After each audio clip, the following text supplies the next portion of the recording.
Coluche est mort dans un accident de moto près de Grasse. Il avait 41 ans, il nous a fait rire. Ce soir, on pleure.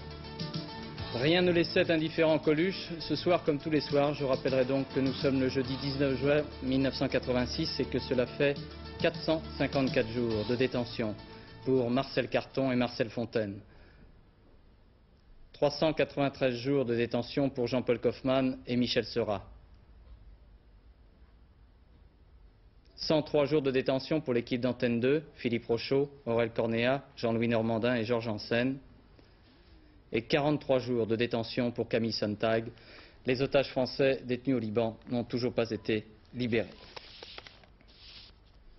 Bonsoir, c'est vrai, Coluche est mort. Il s'est tué dans un accident de moto près de Grasse, dans le département des Alpes-Maritimes. Un camion lui aurait coupé la route. Coluche est mort sur le coup.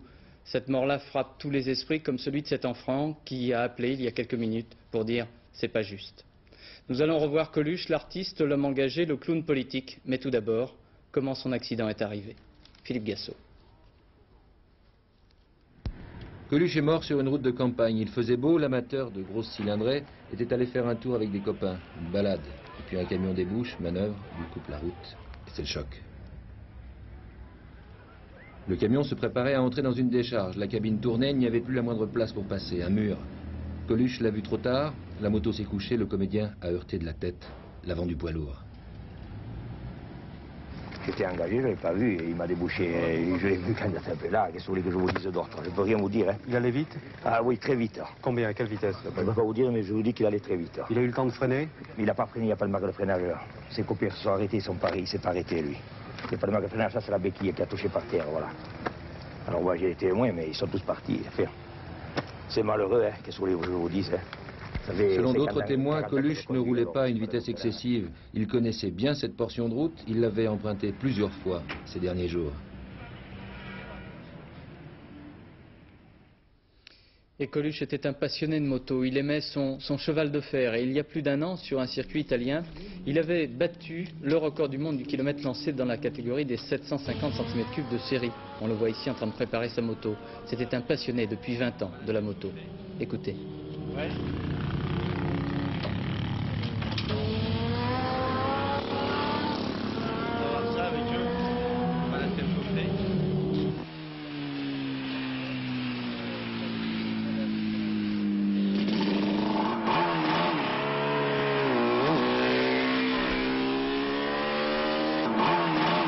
J'étais dans ce milieu-là, j'adorais ça, et puis j'aurais voulu être pilote, et puis j'ai jamais fait, et je crois que j'ai bien fait.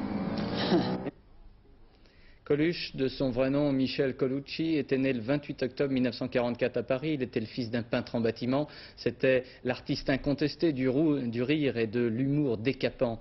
Il avait fait ses débuts au Café de la Gare, un café-théâtre avec Miu Miu, Patrick Devers et Gérard Lanvin notamment. L'artiste Coluche, l'homme à la salopette à rayures bleues, France Roche. Quand on disait Coluche, le public riait. Ce soir, le nom de Coluche fait pleurer. Oubliez sa provocation, ses mots au vitriol. Ce visage lunaire, ce corps rondelet sont sans vie. Déguisé en femme, comme à la cérémonie de son faux mariage avec le Luron, il avait monté il y a moins d'un mois l'escalier d'honneur du Festival de Cannes. Car malgré ou à cause de ses 15 ans de succès, il raffolait des farces et des déguisements. En salopette éclatante sur scène ou à la télévision en veston rose, il était apparu l'an dernier en général névrosé dans Le Fou de guerre. Désormais, chaque matin, nous avancerons le réveil d'une demi-heure. De manière à ce qu'au fur et à mesure, vous nous habituiez à ne plus dormir que 2 ou 3 heures. Eh oui! Le sommeil est un vice. L'échec de ce film tourné en Italie et celui de Dagobert l'avait poussé à revenir à la télévision, à la radio, où il retrouva le même succès que pour Ciao Pantin, couronné par un César. Qu'est-ce que c'est que ça? C'est de la drogue? Ça va pas, non? Quoi, c'est un joint? Quoi, un joint? Ça commence par un joint, on sait comment ça finit, hein? Il était content ce jour-là, Coluche, l'amuseur, d'être reconnu comme un grand acteur. C'était le rêve exaucé du jeune Michel Colucci, fils d'un peintre en bâtiment qui, après avoir tâté de 12 ou 13 petits métiers, avait été un des fondateurs du Café de la Gare où il avait fait entrer une petite vendeuse qu'il avait baptisée du nom cocasse et gentil de Miou Miou. La carrière cinématographique de Coluche fut faite de haut et de bas, de bons et de mauvais films. Mais sur scène, il avait toujours triomphé, provocateur, dérangeant, à la limite dangereuse du trop. Mais Coluche aimait dépasser les bornes, comme les limites de vitesse. En rodéo automobile, en moto ou dans le show business, il allait vite. À 41 ans, il avait vécu 16 ans de succès, un divorce, une dépression et récolté beaucoup d'amis qui peuplaient jour et nuit sa maison ouverte à tous ceux qui avaient besoin de ne pas être seuls. Lui aussi aimait la foule, celle de son public, des témoins de ses farces ou ceux pour qui il réinventait une radio anticonformiste. Devinette, quel est l'endroit où les femmes sont le plus frisées? En Afrique.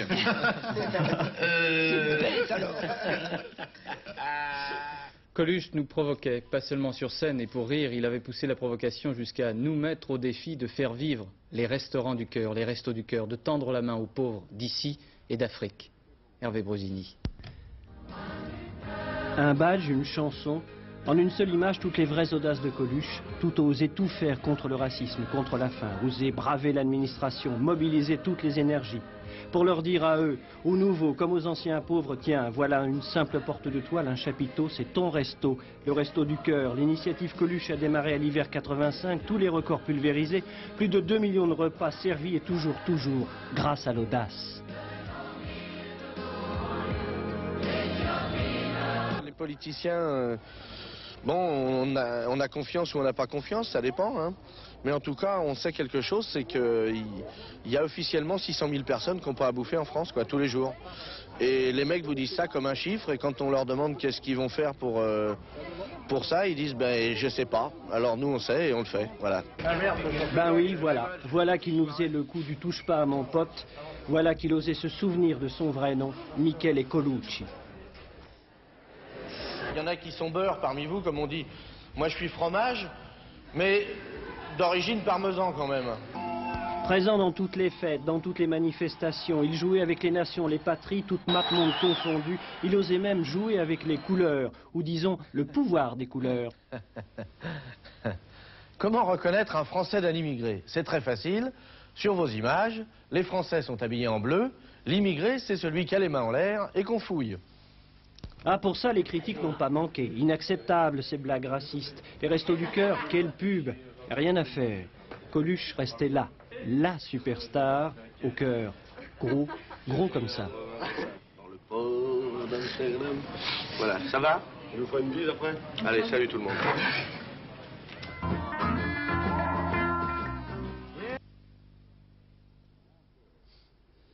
Samedi soir encore, il était à Paris, place de la Bastille, pour saluer les potes ou les enfoirés. La mort de celui qui fait rire est sans doute plus insupportable sur l'instant. Dans les rues de Paris, dès que nous avons appris la mort de Coluche, nous avons sollicité quelques réactions. À chaque fois, ce fut l'incrédulité. Emmanuel Vanier. Qu'est-ce que vous en pensez? C'est pas possible, c'est pas vrai. Je n'ose pas trop y croire, je crois pas.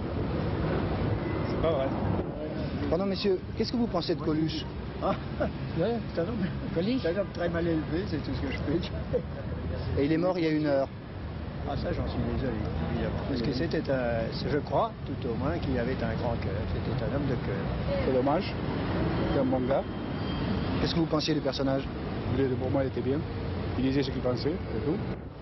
Il y a des milliers de gens qui meurent chaque jour. La mort de Coluche, ça vous laisse indifférente? Pas plus qu'un autre. Hier, j'ai pensé à lui. Je dis, tiens, Coluche, on le voit plus souvent à la télé. Puis maintenant, il est mort. C'est dommage. C'était un homme de cœur. Je l'aimais. Sur la scène, le comique Coluche ne s'est jamais privé d'interpeller les politiques, où qu'ils soient et quels qu'ils soient. Il est allé sur leur terrain à la fin de l'année 80, quelques mois avant l'élection présidentielle de mai 81, pour présenter sa candidature. Un tour de piste de clown pour secouer ceux qui se prenaient au sérieux. Jean-Michel Mercurol. Coluche, candidat au présidentiel, c'était en 81 comme un pied de nez aux hommes politiques.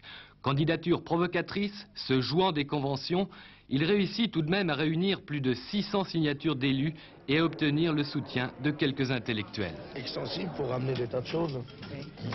J'ai dit que je serais candidat jusqu'au bout, je le serai jusqu'au bout, pour emmerder la droite jusqu'à la gauche, et je le ferai.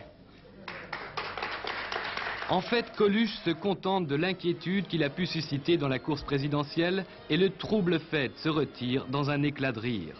Sa philosophie politique, je ne suis pas un nouveau riche, mais un ancien pauvre, conduira ses pas à Lille il y a quelques mois parmi les personnalités de gauche venues écouter le président de la République au cours de la campagne des législatives. Le président de la République, M. François Mitterrand, a réagi à l'Élysée avec tristesse à l'annonce de la mort de Coluche qu'il connaissait. C'est un déchirement, c'était un amoureux de la vie et il vient de la perdre. Il était la vie même, l'expression de la verve populaire. François Léotard, ministre de la Culture, la nouvelle est venue comme une mauvaise histoire mal racontée. Celui qui dérangeait n'est plus. Jacques Toubon, le secrétaire général du RPR, il était devenu une institution. Georgina Dufoy, c'était un homme de parole. Jacques Chirac, j'apprends avec tristesse et émotion le décès de Coluche. Toute sa carrière témoigne d'une grande verve comique et satirique indiscutable. Il avait su mettre sa notoriété au service de causes généreuses. Et puis Harlem Désir, avec qui il était samedi soir place de la Bastille. Aucun mot, aucune phrase ne pourra résumer la tristesse et la douleur que j'éprouve en apprenant la mort de Michel, que je n'arrive pas à admettre. Harlem Désir, qui dirige SOS Racisme, ajoute: Coluche avait su redonner espoir aux paumés, aux basanés, aux enfoirés, comme il disait. Tous les potes sont aujourd'hui orphelins, un des leurs vient de les quitter, et c'est injuste. Peut-être Coluche se serait-il moqué de ses saluts posthumes, et j'ajouterai seulement une phrase de Miu Miu: je ne sais pas ce qu'on va faire sans lui. Dans quelques instants, Guy Bedos viendra rendre hommage à son ami Coluche. À la télévision, demain, service minimum. Un même programme sur les 3 chaînes publiques, des journaux à 12h45 et 20h, un programme minimum en raison de la grève lancée à l'appel des syndicats techniciens et journalistes pour protester contre le projet de réforme de l'audiovisuel engagé par M. Léotard. La riposte syndicale hausse le ton puisque 2 préavis de grève ont été déposés pour les 25 et 26 juin prochains, jour de retransmission des demi-finales du Mondial. Explication, Gaël Monlahuc. Le mondial compromis, préavis de grève pour le 25 et 26, d'autres préavis peut-être pour les jours suivants. Selon les syndicats, c'est l'absence totale de négociations avec le gouvernement qui les contraint à durcir leur mouvement. Nous sommes dans une situation où nous n'avons pas le choix. Nous sommes agressés, on veut détruire nos entreprises, détruire nos emplois, casser le service public. Il ne nous reste pas d'autres moyens pour alerter l'opinion publique, pour dire c'est un problème de société, un problème grave, qui ne peut pas être escaboté dans un débat facile ou trop rapide au Sénat, à l'Assemblée nationale. C'est quelque chose qui concerne tous les citoyens et par rapport à ça, nous sommes obligés, nous sommes contraints, nous sommes amenés à prendre nos responsabilités. Mais la responsabilité principale du durcissement incombe au gouvernement qui ne veut pas entendre raison sur cette affaire. Nous ne prenons jamais les téléspectateurs en otage. La situation veut que nous sommes amenés à faire des grèves, ce qui est un moyen légal et constitutionnel. Nous utilisons nos droits et par rapport à ça, je ne vois pas ce que l'on peut nous reprocher. Le personnel est calme, déterminé, mais absolument décidé à ne pas se laisser mener à l'abattoir et détruire les entreprises et les emplois. Ce n'est pas la grève illimitée, ce n'est pas la grève à coup sûr. Les syndicats se réservent le droit d'agir ou non entre le 25 et le 29 juin. Ces dates ne sont pas un hasard, c'est une menace adressée au gouvernement. Suite des avatars de la cohabitation politique. Ce matin, le conseiller diplomatique de M. Chirac, évoquant le Conseil européen de La Haye, déclarait que les positions de la France se définissaient à Matignon sous l'égide du Premier ministre. Cet après-midi, mise au point de l'Élysée, cela regarde au premier chef le président de la République. Manifestement, Paul Amar, il y a divergence d'interprétation. Oui, c'est la première fois depuis le 16 mars qu'il y a une divergence publique entre les deux hommes sur la politique extérieure et sur leur rôle respectif dans un secteur qui leur tient à cœur, l'Europe. La lecture rapide de ces 2 déclarations peut même donner le sentiment qu'ils sont en désaccord total, sentiment sans doute un peu exagéré. Les réunions préparatoires sont en effet relativement bien déroulées, on nous le confirme des 2 côtés, mais tout de même, on ne peut pas ne pas se poser la question, cette divergence risque-t-elle de compromettre le sommet européen de La Haye? À cette question, la réponse est catégorique, aussi bien à l'Élysée qu'à Matignon, non. Le président et le Premier ministre n'ont pas l'intention d'exporter, même chez nos plus proches voisins, leur querelle de famille. Mais comme ils n'ont pas l'intention non plus de renier leurs propres convictions. Il leur faudra bien trouver un terrain d'entente et résoudre le problème avant même de prendre l'avion pour La Haye. Un problème qui se pose d'une manière très concrète, aussi bien sur la forme que sur le contenu. Sur la forme, qui sera le chef de la délégation? François Mitterrand, nous dit-on sans hésitation à Matignon, mais Jacques Chirac entend bien s'exprimer à La Haye et s'exprimer publiquement. Il ne sera pas silencieux comme à Tokyo. Sur ce point, le président de la République semble être d'accord. Sur le contenu ensuite, la France aura-t-elle sur tous les dossiers la même attitude?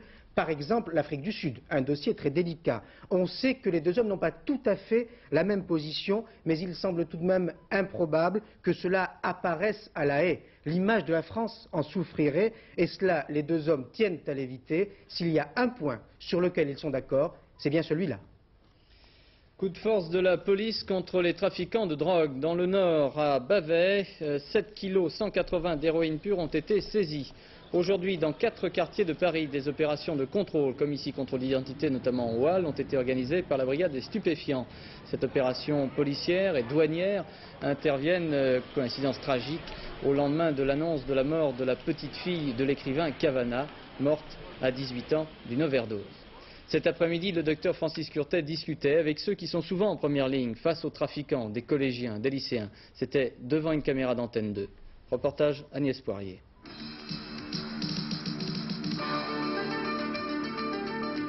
Bonsoir. Une jeune fille est morte. Elle avait 18 ans, elle s'appelait Marie, elle est morte d'une overdose. Il faut que cela se sache. Je suis qu'un petit bonhomme, ça m'arrive sur la gueule à moi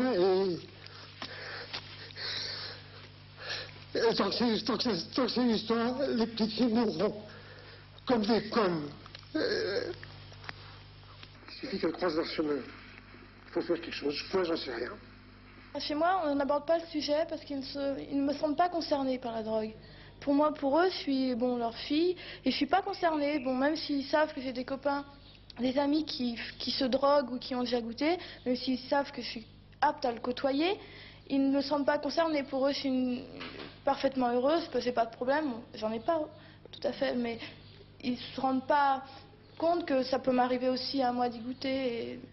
Je sais pas, je crois que les jeunes aujourd'hui veulent enfin tenter des aventures et je crois que justement la drogue est quelque chose qui leur paraisse très intéressant, même risquer sa vie, je crois que ça leur paraît quand même quelque chose de passionnant. Je crois que c'est un moyen donc de montrer qu'on est là, de crier un peu son malaise et de montrer que ça va pas. Maintenant, quand on a 16 ans, la mort c'est loin, même. C'est vraiment loin. C'est la dernière des choses. C'est ce qu'il y a de plus loin. C'est la chose. Même si on y pense, c'est bon. On va vite en moto, on va vite en voiture. On se dit oui, bon, on peut se planter, mais la mort, on la voit vraiment loin. Mais entre parenthèses, vraiment très très loin, je crois. On se demande comment on pourrait faire une bonne prévention et c'est là qu'on voit qu'il y a un travail absolument considérable à faire. Moi, je continue à penser malgré tout qu'il faudrait peut-être le faire avant tout avec les parents. Peut-être parce que ce genre de discussion, si elle pouvait avoir lieu au sein d'une famille, on gagnerait un temps fou. Elles ont 16 ans, leur année de seconde se termine sans problème dans un lycée privé parisien. Des jeunes filles comme les autres, mais comme les autres, fragiles. Une procédure d'arbitrage est en cours entre Paris et Wellington pour régler les différends franco-néo-zélandais du Rainbow Warrior. Cette procédure est organisée, suivie par le secrétaire général de l'ONU, M. Pérez de Cuéllar. À noter également qu'un premier communiqué commun franco-néo-zélandais a été publié.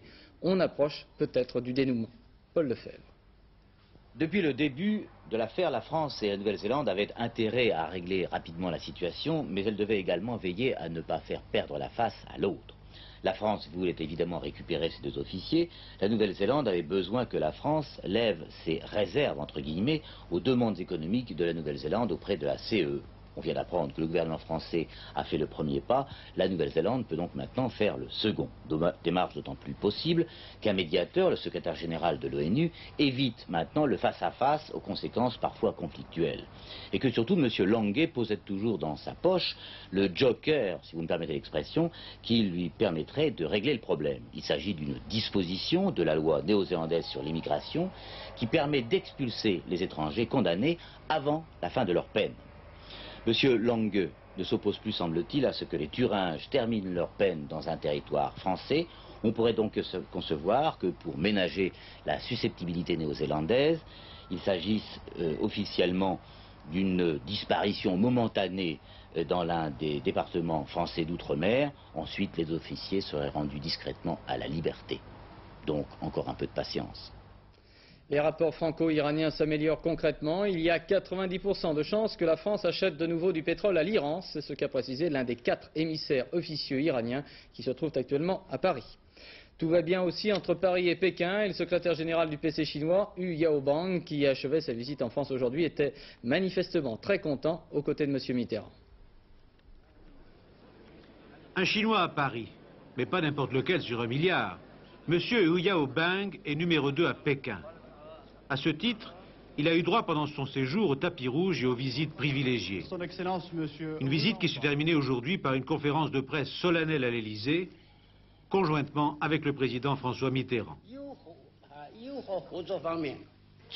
Monsieur Hu Yaobang est sans doute un peu méridional. Il parle chinois, mais il appuie son discours par des gestes de conviction. La France et la Chine sont d'accord sur les principes, pas toujours sur les solutions. On a aussi, bien sûr, parlé marché et coopération. Achat d'une centrale nucléaire desservant Canton et Hong Kong, achat d'Airbus, de centraux téléphoniques, de cimenterie. Les échanges franco-chinois ont progressé de 40% ces dernières 4 années, avec notamment un contrat qui porte sur la fourniture de 300 locomotives. Monsieur Hu Yaobang a d'ailleurs pris le TGV pendant son périple. Et à l'étape, il a déclaré que son pays doit entrer dans le monde moderne à grande vitesse. Bilan du voyage, c'est évident. On s'est parfaitement compris. Je crois que M. Hu Yaobang aime bien répondre à ces questions. Coupe du monde de football, la surprise, ce fut hier soir la défaite du Danemark. Les Danois n'en sont pas encore revenus. Ils ont d'abord ouvert le score, 1 but sur penalty, et puis ensuite ils ont encaissé 5 buts des Espagnols. Alors pensez donc la fête à Madrid. Fête à Madrid racontée par notre envoyé spécial Philippe Lefay. 11h30 juste. Dans les quartiers pauvres de Madrid, on prend son mal en patience en attendant l'échéance. Tout le monde sait que l'Espagne a ses chances. Les héros de Felipe et de ses copains sont évidemment au Mexique, à quelques minutes du coup d'envoi. De 8 à 88 ans, pauvres ou riches, on n'a ici qu'une préoccupation, la pelota, la balle. C'est le seul plaisir ici. Petite maison, petite retraite, peu de moyens de distraction. Alors, la passion a depuis longtemps débordé la barrière des sexes. Partout l'opium du peuple et un futur dieu espagnol. Emilio Butragueño, le buteur de l'équipe d'Espagne, devenu meilleur buteur du mondial, il fait son métier, il va marquer.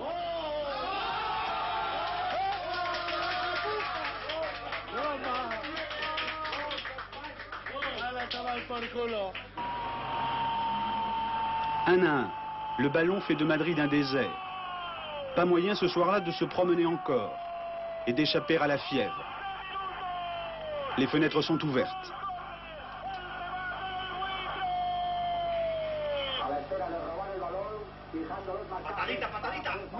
Chez les intellectuels du centre, on a rangé la planche à dessin et la machine à écrire. La machine à crampons espagnole est, elle, inexorable.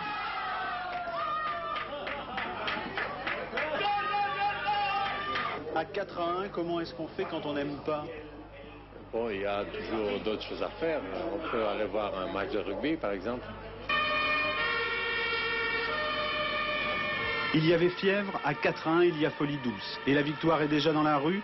À 5-1, on se voit en demi-finale. Non, en finale, et non, champion du monde.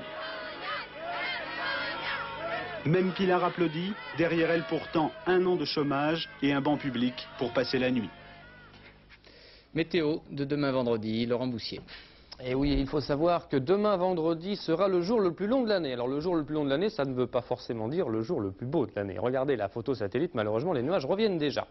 La voilà qui arrive, des nuages qui étaient là aujourd'hui sur l'Atlantique. Tu as une dépression qui est elle aussi sur l'Atlantique. Ces nuages vont se décaler dans la nuit pour recouvrir demain toutes les régions de l'ouest du pays. Donc des nuages de nouveau et quelques risques d'orage. Regardez la carte du temps prévue avec toujours quelques risques d'orage le matin sur le sud-est. C'est normal, ça fait 2-3 jours qu'ils sont là. Ils devraient s'en aller, mais ils ne s'en vont pas très vite. Et puis, Cette nouvelle perturbation qui abordera en fin de nuit toutes les côtes allant de la Bretagne à l'Aquitaine, qui gagnera dans la journée, disons, le quart ouest du pays, donnant un temps parfois nuageux, voire couvert, avec quelques averses sur le nord et puis quelques orages parfois violents sur les Pyrénées et sur le Limousin, sur le reste du pays, c'est-à-dire sur le nord-est, temps encore agréable et encore assez ensoleillé. Côté température, elles sont en hausse. Température tout à fait de saison, de 21 à 30 degrés sur la moitié nord, 30 degrés à Paris et 30 degrés à Strasbourg et Mulhouse. Et puis de 27 jusqu'à 30 degrés également sur la moitié sud. Vous voyez, température tout à fait agréable. Et sachez que sur le reste de l'Europe, il fera 26 degrés à la fois à Genève et à Jérusalem. Notre agenda pour terminer. Le voilà qui arrive. Demain sera le vendredi 20 juin, le jour le plus long de l'année. Le soleil se lèvera à 5h48, se couchera à 21h56. Une petite minute de soleil en plus, c'est la dernière. À partir de maintenant, ça va commencer à diminuer. Et nous fêterons les Silvères. Quelques instants après avoir appris la mort de Coluche, mort dans un accident de moto à Grasse, dans les Alpes-Maritimes, on a eu cette phrase de Miu Miu: je ne sais pas très bien ce qu'on va faire sans lui. Alors, on a voulu saluer Miu Miu à la fin de ce journal. On n'a pas voulu des grandes phrases, on a simplement voulu un témoignage. Guy, qu'est-ce qu'on peut dire sur Coluche? Moi, je suis un petit peu hébété d'être là parce qu'il y a une heure, c'est exactement le genre de choses que je déteste, de venir parler d'un ami à la télévision. Et en même temps, j'aime pas non plus aller aux enterrements, puis j'y vais parce que si personne ne le fait, bon bref. Ce que je peux dire de Coluche, sans faire de phrases et sans faire de violon, parce que c'est pas le genre de la famille, je pense que je peux pas parler de lui au passé parce que c'est vraiment trop...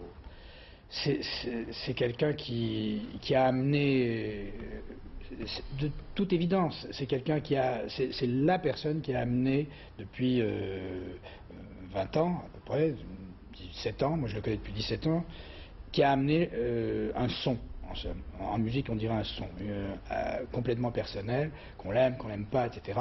Il est absolument incritiquable sur la qualité et sur l'efficacité. Le public l'adorait. Il vous a poussé, il vous a un peu emmerdé dans sa manière de faire, il vous a obligé à changer votre manière de travailler, de nous faire rire. Moi je l'ai connu tout petit, si je puis dire. Il m'appelait papa. D'ailleurs ce soir j'ai un peu une réaction. Je déteste les motos. Je déteste les motos. Vraiment. Et lui, il les aimait? Oui, mais moi je les déteste ce soir, plus que jamais. À part ça, oui, je l'ai connu dans un film où j'avais le rôle principal, il était à la figuration au départ, et avec Claude Berry, on n'a pas été long à remarquer son talent, sa verve, ce ton tellement particulier, bon, c'est évident. Qu'est-ce qu'il faut garder dans sa tête ou dans sa poche ou à l'oreille de Coluche? C'est-à-dire qu'il y en avait plusieurs. Hein. Moi, je me suis trouvé quelquefois en tête-à-tête avec lui. Il a enlevé son nez rouge et il y avait une vraie personne qui était là avec de la sensibilité. D'ailleurs, pour faire rire et pour faire rire comme il le faisait et comme il le fait encore, j'entendais, c'est complètement déchirant parce que quand un ami connu meurt, on l'entend, on le voit dans tous les journaux, on l'entend à la radio, etc. C'est quelque chose de... Enfin, j'ai déjà malheureusement connu ça déjà avec quelqu'un de proche qui nous a quittés récemment et c'est presque insupportable. Alors bon, mais j'ai pas de choses très cohérentes à dire parce que je suis vraiment sous le coup et c'est très dommage pour le spectacle français. Très dommage. Merci Guy d'avoir accepté de venir. À demain 20h. Bonsoir, merci.